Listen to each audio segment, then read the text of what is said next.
એક નદીના કાંઠે એક મગર રહેતો હતો. નદીના કાંઠે જ એક મોટું જાંબુનું ઝાડ હતું. એ ઝાડ પર એક વાંદરો રહેતો હતો. વાંદરો રોજ મીઠા મીઠા જાંબુ ખાઈને મજા કરતો. એક દિવસ મગર બોલ્યો, "ઓ વાંદરા ભાઈ, મને પણ થોડા જાંબુ આપને યાર, બહુ ભૂખ લાગી છે." વાંદરો બોલ્યો, "હા હા, કેમ નહીં મિત્ર, લે પકડ." એમ કરી રોજ વાંદરો મગરને જાંબુ આપતો. ધીમે ધીમે બંને વચ્ચે જોરદાર ભાઈબંધી થઈ ગઈ. એક દિવસ મગર ઘેર ગયા. એની ઘરવાળી મગરીએ પૂછ્યો, "ક્યાં જાઓ છો રોજ રોજ?" મગર બોલ્યો, "એક વાંદરો મારો મિત્ર છે, બહુ મીઠા જાંબુ ખવડાવે છે." મગરી તો લોભી નીકળી. એ બોલી, "જો એ એટલા મીઠા જાંબુ ખાય છે તો એનું કાળજું કેટલું મીઠું હશે. મારે એનું કાળજું ખાવું છે.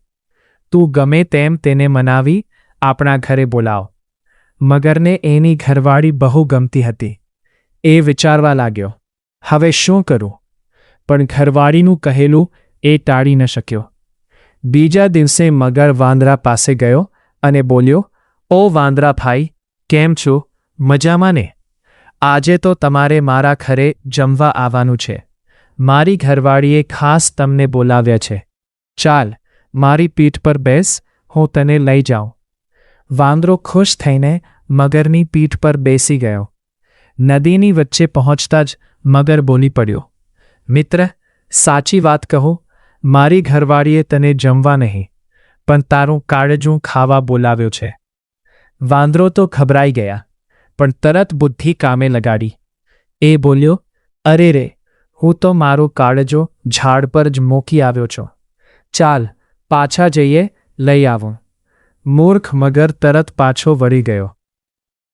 કાંઠે પહોંચીતા જ વાંદરો ફટાફટ ઝાડ પર ચડી ગયો અને ઉપરથી બોલ્યો, "અરે મૂર્ખ મગર, કોઈ પોતાનું કાળજું ઝાડ પર મૂકે છે શું?